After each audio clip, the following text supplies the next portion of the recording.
Início de abril de 1945. O coração do Reich alemão batia em ritmo de agonia.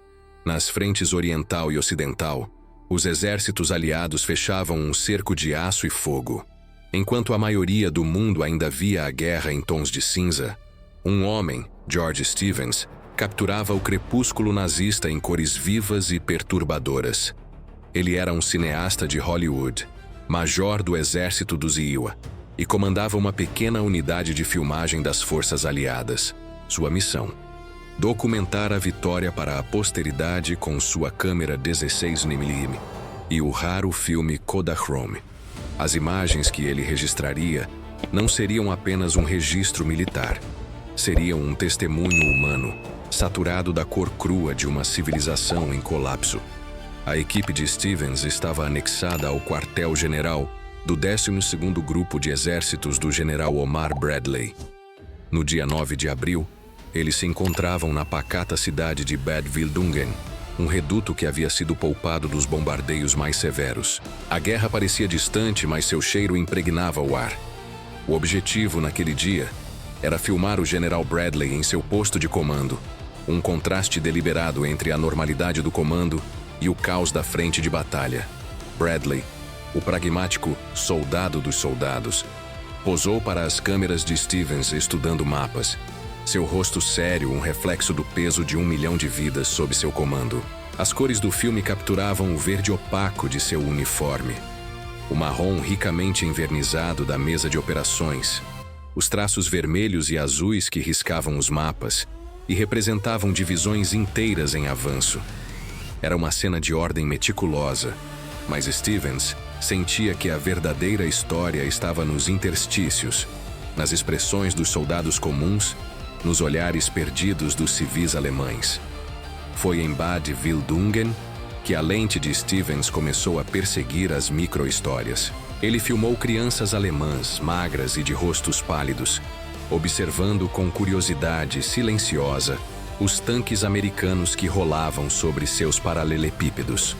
Um garoto, não mais velho que 10 anos, trocou um pedaço de pão escuro por uma barra de chocolate com um soldado do Tennessee. A cor do chocolate, um marrom profundo e tentador contra a palidez do pão de centeio, tornou-se um símbolo vívido da nova ordem. Stevens também registrou os desertores alemães, muitos deles apenas velhos e meninos recrutados à força para a Volkssturm, a milícia popular do regime agonizante. Eles se rendiam com as mãos altas, seus uniformes improvisados, uma mistura de trajes civis e insígnias nazistas, pareciam patéticos sob a luz colorida. A guerra, em cores, perdia a aura heróica do preto e branco e ganhava uma textura de sujeira, medo e confusão. Enquanto Stevens filmava cenas quase pastorais, o alto comando aliado era assombrado por telegramas urgentes. Relatórios de inteligência mencionavam campos de concentração e atrocidades em larga escala. O general Eisenhower, supremo comandante aliado, determinou que tais locais fossem documentados extensivamente, para que ninguém no futuro pudesse alegar que eram invenções da propaganda. A ordem chegou a Bradley, que por sua vez designou a unidade de Stevens para a tarefa sombria.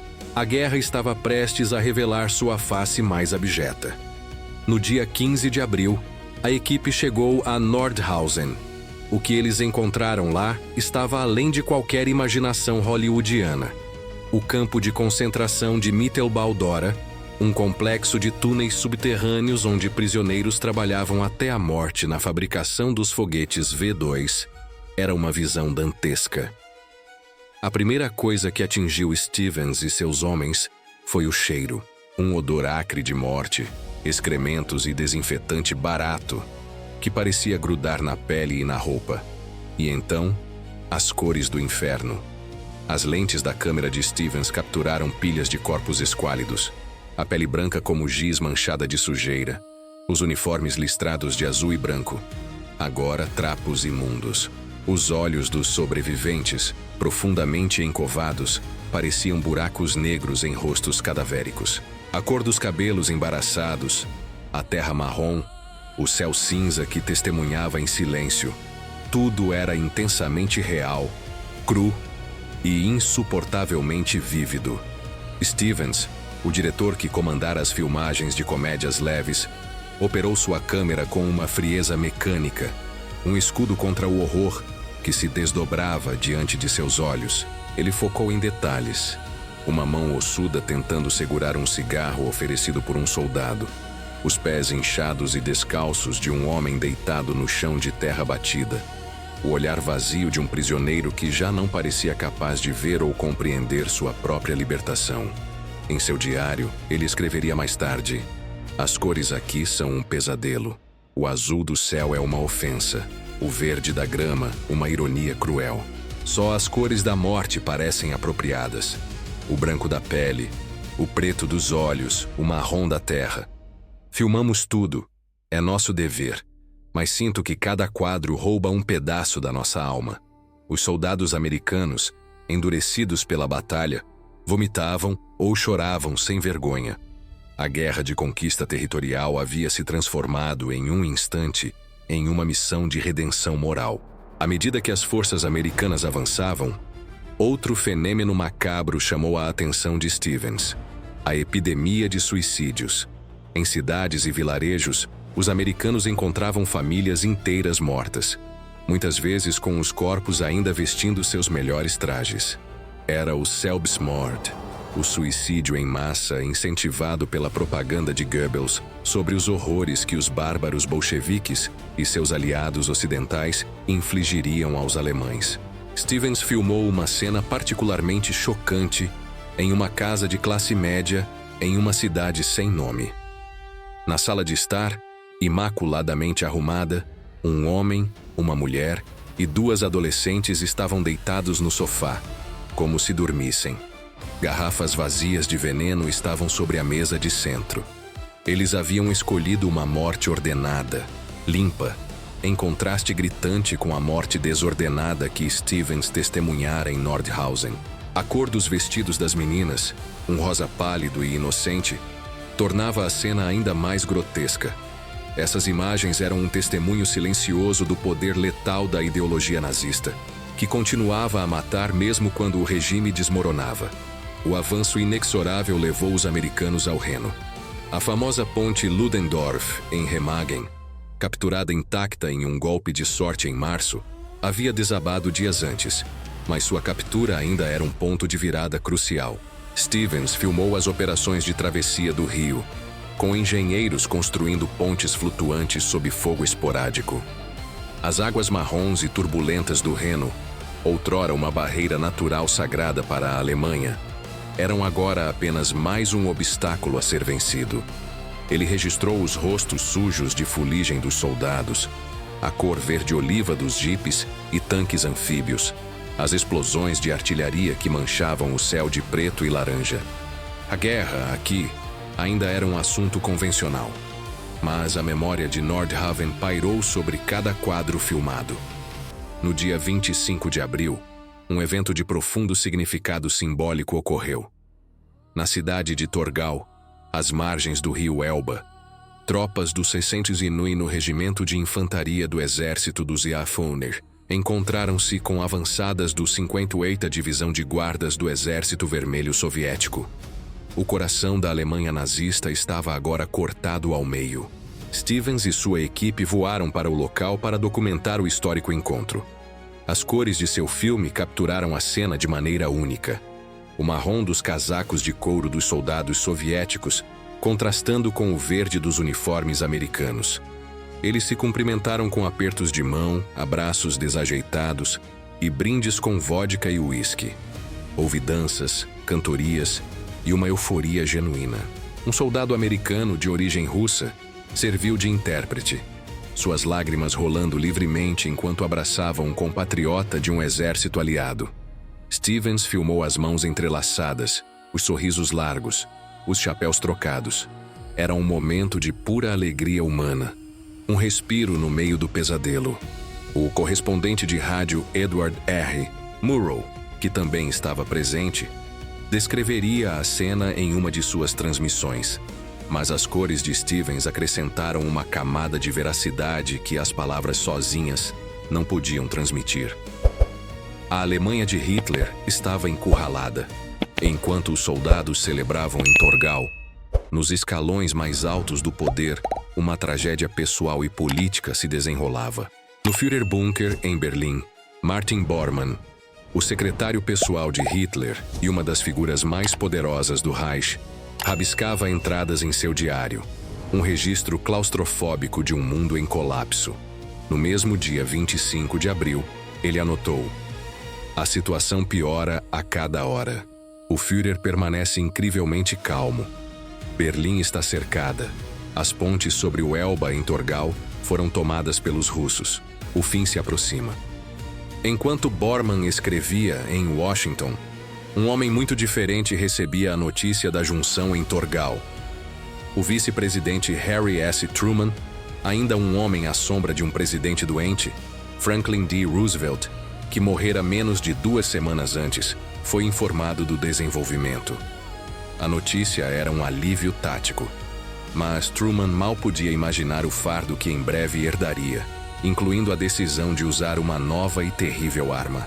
Do bunker à Casa Branca, o fim do Reich era uma realidade geopolítica. Nos dias que se seguiram a Torgau, a unidade de Stevens foi designada a documentar um fenômeno de escala bíblica: os campos de prisioneiros de guerra alemães, conhecidos como Rhine Meadows Camps. Centenas de milhares de soldados alemães capturados eram mantidos em vastas áreas abertas, cercados apenas por arame farpado. Do alto, as lentes coloridas mostravam um mar de rostos e uniformes cinza-verde. Um formigueiro humano estendendo-se até onde a vista alcançava. Stevens filmou de perto os prisioneiros, homens jovens e velhos, alguns ainda com o orgulho ferido estampado no rosto, outros apenas aliviados por a guerra ter acabado para eles. Eles se aglomeravam sob a chuva fina, a cor de seus capotes encharcados tornando-se um verde escuro e uniforme. Era uma imagem de derrota total, a personificação da aniquilação da Wehrmacht. A cor do barro que grudava em tudo e em todos tornou-se o tom dominante dessas sequências finais. No dia 27 de abril, a equipe estava de volta à estrada, seguindo o avanço aliado em direção ao sul. Eles passaram por vilarejos onde bandeiras brancas pendiam de cada janela, um sinal de rendição e de um desejo desesperado de normalidade. Stevens filmou mulheres alemãs velando os corpos de soldados mortos, seus rostos marcados por uma dor resignada. Ele filmou agricultores arando a terra com cavalos magricelas, ignorando a coluna de tanques que passava, sua luta pela sobrevivência continuando, impávida, diante do colapso de um império. A vida, teimosa, insistia em seguir em frente. A micro-história da guerra não era feita apenas de heróis e vilões, mas de pessoas comuns presas na engrenagem da história. O filme de 16mm e dentro da câmera de George Stevens era mais do que um registro. Era um mosaico de cores e emoções humanas no limite da existência. Ele havia capturado a ordem meticulosa do comando de Bradley, o horror indescritível de Nordhausen, a alegria efêmera de Torgau e a desolação monumental dos campos do Reno. Suas imagens em cores eram uma testemunha irrefutável, um julgamento futuro em película. Elas mostravam que o fim da Alemanha nazista não foi um evento singular, mas uma cascata de finais. O fim do medo para os prisioneiros, o fim da esperança para os suicidas, o fim da luta para os soldados capturados, o fim de uma ideologia doente. Cada quadro colorido era um veredito silencioso. Enquanto a câmera de Stevens capturava esses últimos momentos no bunker em Berlim, Adolf Hitler ditava seu testamento político. O mundo ainda não sabia, mas o arquiteto de toda aquela destruição tinha apenas 3 dias de vida. A guerra na Europa entrava em seu derradeiro ato. As filmagens de George Stevens, em cores vibrantes e eternas, congelaram para sempre o crepúsculo de um império de trevas. Um registro visceral e humano de como a Alemanha de Hitler chegou ao seu fim. Início de abril de 1945, o Reich de 1000 anos agonizava. O que a câmera de 16mm colorido de George Stevens e sua equipa da Unidade de Cinema Especial do Exército do Zimeu registrou, não foi um evento singular, mas uma cascata de finais. O fim do medo para os prisioneiros, o fim da esperança para os suicidas, o fim da luta para os soldados capturados, o fim de uma ideologia doente. Cada quadro colorido era um veredicto silencioso. Enquanto a câmera de Stevens capturava esses últimos momentos, no bunker em Berlim, Adolf Hitler ditava seu testamento político. O mundo ainda não sabia, mas o arquiteto de toda aquela destruição tinha apenas 3 dias de vida. A guerra na Europa entrava em seu derradeiro ato. As filmagens de George Stevens, em cores vibrantes e eternas, congelaram para sempre o crepúsculo de um império de trevas, um registro visceral e humano de como a Alemanha de Hitler chegou ao seu fim. A manhã do dia 9 de abril amanheceu fria sobre a cidade de Bad Wildungen. George Stevens, com seu casaco de couro e o inseparável boné, dirigia-se para o castelo de Schloss Friedrichstein. O general Omar Bradley, comandante do 12º Grupo de Exércitos, estabelecera ali o seu quartel-general. A paisagem bucólica, com suas colinas verdejantes e casas de enxaimel intactas, contrastava brutalmente com o propósito daquela visita. Bradley, um homem pragmático e de fala mansa, tinha uma tarefa para Stevens. Não era uma missão de combate, mas de memória. Ele queria que a unidade de cinema especial documentasse a ponte Ludendorff, em Remagen. A câmera de Stevens focou Bradley, de pé sobre uma carpete persa, no salão principal do castelo. O general explicava com um mapa desdobrado a importância estratégica da captura da ponte, intacta, no mês anterior. Foi o nosso primeiro passo para o coração da besta, George, disse Bradley, sua voz calma, mas com um brilho de triunfo nos olhos. O Reno não era mais uma barreira, foi o começo do fim. Stevens filmou as mãos do general apontando para o mapa, os dedos traçando a rota de avanço através da planície alemã. A cena era quase surreal.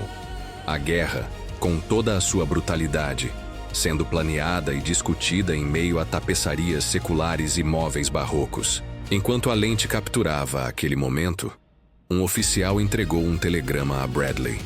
O general leu rapidamente. Seu rosto permaneceu impassível, mas ele fez um breve aceno de cabeça.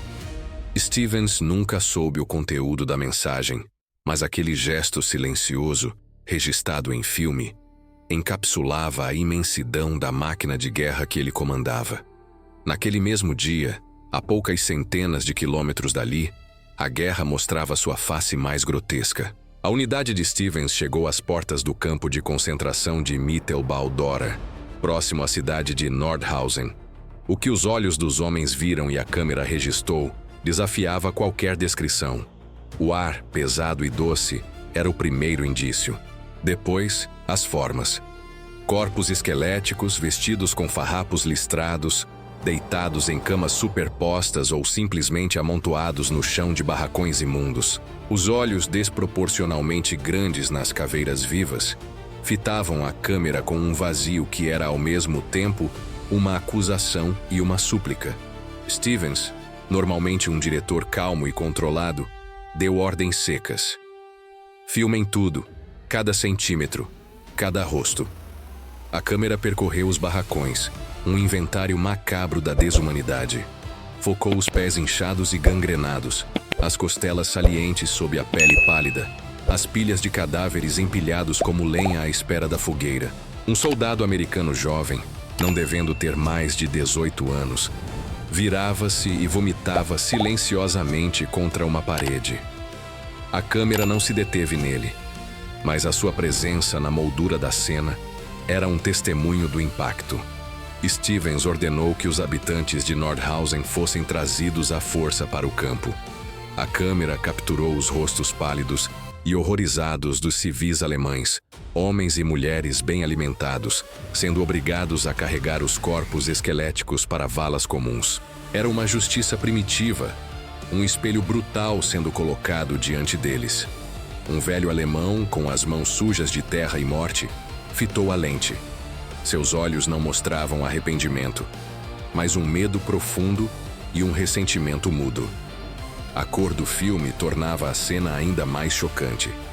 O azul pálido do céu, o verde da relva à distância, o vermelho dos brasões da Cruz Vermelha nos braços dos socorristas, era uma pintura do inferno com as cores da vida. A unidade deslocou-se para leste, seguindo o avanço avassalador dos exércitos aliados. O cenário era de uma nação despedaçada.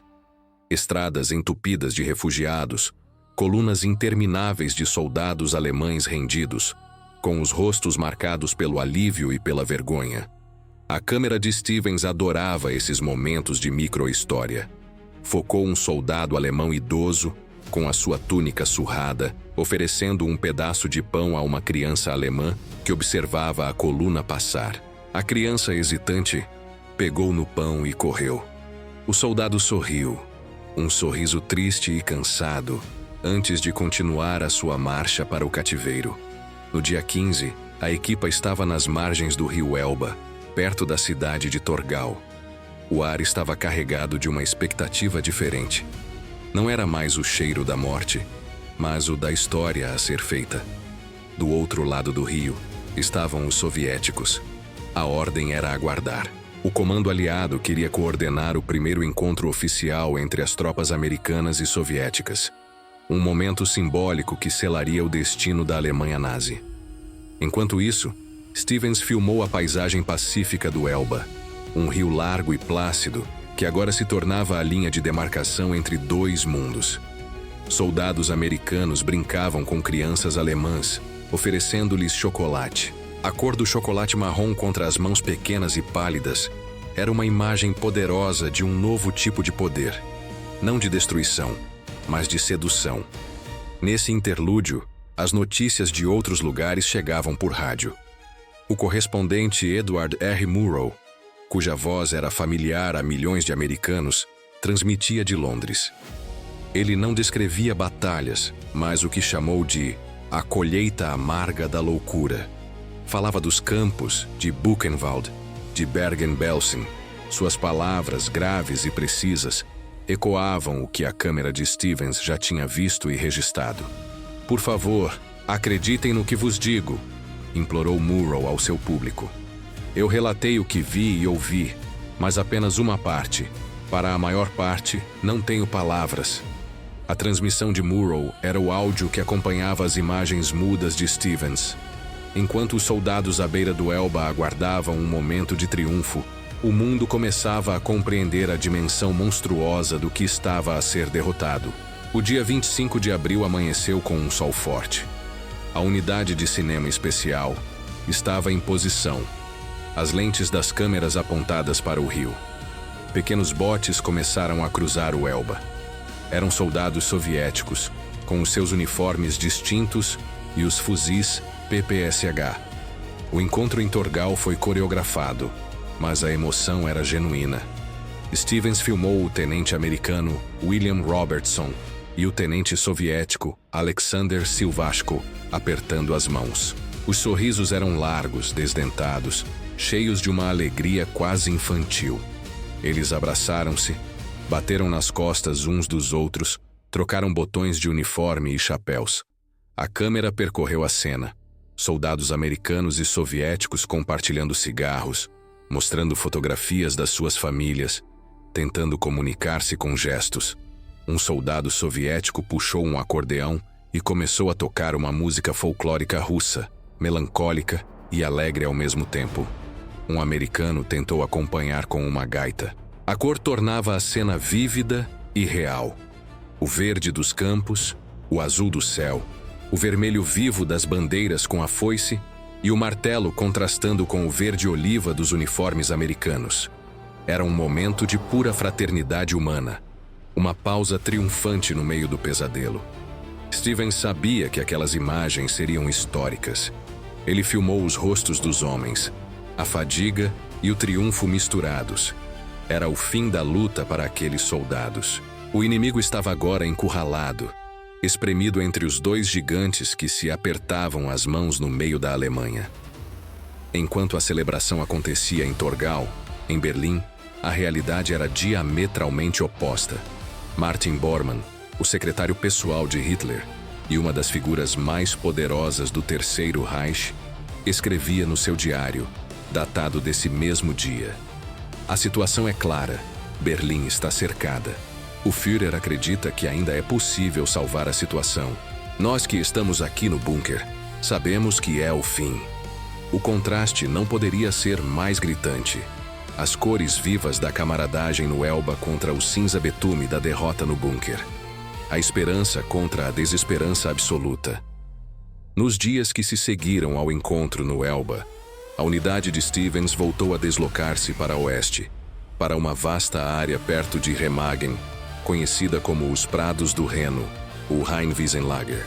O que a câmera encontrou ali era uma visão diferente, mas igualmente impressionante, do fim da guerra. Centenas de milhares de prisioneiros de guerra alemães estavam confinados em campos ao ar livre, cercados apenas por arame farpado, sem abrigos adequados, com pouca comida e quase nenhum saneamento. Eles formavam um mar de humanidade derrotada. Stevens filmou de um ponto alto, a lente capturando a escala monumental daquela rendição em massa. Homens em uniforme cinza e de campo, sentados no chão lamacento, aguardando um destino incerto. A câmera desceu ao nível deles, focando rostos jovens e velhos. Alguns mostravam alívio, felizes por a guerra ter acabado para eles. Outros, um orgulho ferido e um ódio mudo. Um jovem soldado com o rosto ainda adolescente tentava limpar a lama das suas botas com um trapo. O gesto meticuloso, quase automático, era um último vestígio de disciplina e dignidade num cenário de completa desolação. A cor da terra marrom, do céu nublado e dos uniformes sujos, criava uma paleta monocromática de derrota. Estes não eram os monstros dos campos de extermínio, mas os instrumentos comuns de um regime que agora os abandonara à sua sorte. Eram o fim do exército que um dia jurou conquistar o mundo. Nesse mesmo dia, do outro lado do Atlântico, um novo líder acordava para a realidade mais sombria da sua nova função. Harry S. Truman, há menos de 2 semanas no cargo de presidente dos Estados Unidos após a morte de Franklin D. Roosevelt, recebia relatórios detalhados sobre os campos. Um dos seus assessores anotou nas suas memórias a reação de Truman. Ele leu os relatórios em silêncio, sua expressão endurecendo a cada página. Quando terminou, olhou pela janela do gabinete oval e disse, mais para si mesmo do que para nós: "Que Deus nos ajude a nunca permitir que algo assim volte a acontecer." A guerra estava a ser ganha no campo de batalha, mas uma nova batalha, a da compreensão e da justiça, estava apenas a começar. As imagens que Stevens estava a capturar seriam a prova irrefutável para os julgamentos que se avizinhavam. A câmera de George Stevens, ao longo dessas 3 semanas cruciais, foi mais do que um instrumento de registro. Foi uma testemunha silenciosa e implacável. Ela viu o triunfo dos generais em castelos e o aperto de mãos de soldados no Elba, mas também viu o vazio nos olhos dos sobreviventes de Nordhausen e a resignação nos rostos dos capturados nos prados do Reno. Cada rolo de filme de 16mm, em suas cores saturadas e realistas, era um fragmento de uma verdade complexa e dolorosa. Eles não filmaram apenas a destruição de um regime. Filmaram o renascimento traumático de um continente, o prenúncio de uma nova ordem mundial que nascia das cinzas e da lama. O fim da Alemanha nazi não foi um estrondo, mas um suspiro longo e fragmentado, composto de milhares de finais pessoais, todos eles eternizados pela lente obstinada de um cineasta de Hollywood no coração do inferno. 11 dias antes da rendição.